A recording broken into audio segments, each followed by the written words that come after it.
সম্মানিত সুধী, আপনারা দেখতে পাচ্ছেন এটা হচ্ছে পানবর। তাহলে সবগুলো ছোট ছোট পান, বড় বড় পানও আছে।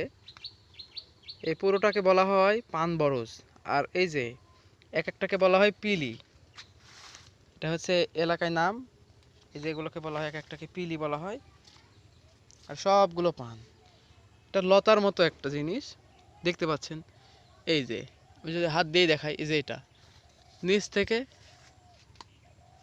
একটা বাঁশের ইয়াতে চিকন করে বাঁশ ফাটানো হয়েছে, ওইটাতে এই লতাগুলো তুলে দেওয়া হয়েছে এবং ছোট ছোট করে এক ধরনের ইয়া পাওয়া যায়, যাকে গ্রাম্য ভাষায় উলা বলা হয়। এই যে দেখতে পাচ্ছেন, এই যে এখানে বেঁধে রাখছে। এগুলো বেঁধে বেঁধে এভাবে আস্তে আস্তে যখন উপরের দিকে উঠে যায় তখন এভাবে পেঁচাই দিয়ে বেঁধে দিতে হয়।